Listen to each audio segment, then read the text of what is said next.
नमाज पढ़कर तस्बीह हाथ में ली, उसी वक्त उसे इतनी गहरी नींद आई कि उसने जाए नमाज तय की और बिस्तर पर लेट गई और लेटते ही सो गई।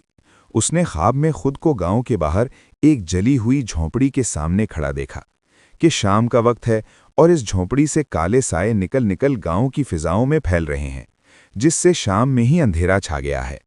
इतना ही देखा कि उसकी आंख खुल गई। वो अपने ख्वाब पर गौर करने लगी। गांव के अंधेरों का ताल्लुक उसी झोंपड़ी से था। उसने सुबह वहां जाने का इरादा किया और नाश्ता करते ही झोंपड़ी की तरफ रवाना हुई।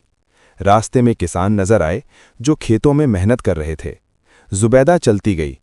ये झोंपड़ी गांव से कुछ हट कर थी। गांव के लोग नहर वाले रास्ते को इस्तेमाल करते थे क्योंकि यहां वीरानी थी। झोंपड़ी के आसपास की जमीन उजड़ी हुई और बंजर दिखाई देती थी।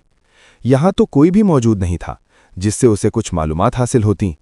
वो इस जगह का जायजा ले ही रही थी कि अचानक उसे अपने पीछे किसी की आवाज आई। उसने मुड़कर देखा तो गांव के मस्जिद के मुअज्जिन साहब थे।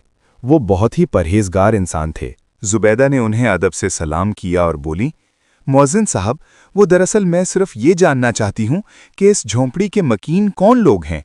उसने बात बनाई। मुअज्जिन साहब मुस्कुराए और बोले, बेटी, तुम्हारा इरादा नेक और नीयत साफ है। अल्लाह तुम्हारा मददगार है। तुम पूरे गांव की भलाई चाहती हो। जुबैदा हैरान रह गईं। भला मुअज्जिन साहब को उसके इरादे का कैसे पता चला? मुअज्जिन साहब कहने लगे, 18 साल पहले की बात है। इस झोंपड़ी में एक गरीब कुम्हार का खानदान रहता था।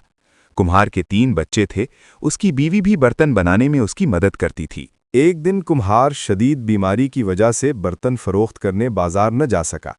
वैसे भी वो बेचारा बहुत ही गरीब था। सख्त सर्दी का मौसम था। उसकी बीवी ने बच्चों को कुम्हार के पास छोड़ा और मदद मांगने गांव वालों के पास आई। मगर गांव के लोग पत्थर दिल हो गए और किसी ने उस बेचारी की मदद न की और वो खाली हाथ अपने घर चली गई।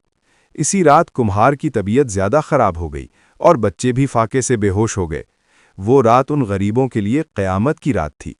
गांव के लोग रात का खाना खाकर बेफिक्र सो गए। उसी रात कुम्हार चल बसा और दोपहर तक उसकी दोनों बेटियां खुराक न मिलने के बायस दुनिया से चली गईं। कुम्हार की बीवी की चीखें आसमान में जा रही थीं, मगर गांव वालों को कुछ खबर न थी। आखिर 2 दिनों में ही कुम्हार का पूरा खानदान गांव वालों की बेहिसी और जुल्म का शिकार हो गया। काफी अरसा बाद उनकी हड्डियां ही मिलीं, मगर फिर अफसोस करने का क्या फायदा था। इसके कुछ दिनों बाद ही अक्सर शाम के वक्त लोगों को कुम्हार की बीवी और बच्चे नजर आते।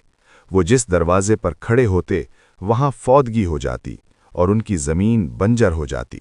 जिन घरों में वो मदद मांगने गए थे उन घरों में भी एक के बाद एक मौतें होने लगीं और उनकी जमीनें बंजर हो गईं और फाका कशी का शिकार हो गए। सबको समझ में आ गया था कि कुम्हार का खानदान उनसे इंतकाम ले रहा है। जिन्होंने मदद से इनकार किया था वो सब बर्बाद हो गए। तब गांव में अमवात का सिलसिला रुक गया, मगर खौफ खत्म न हो सका क्योंकि उनकी रूहें शाम के बाद गांव की गलियों में घूमती हैं।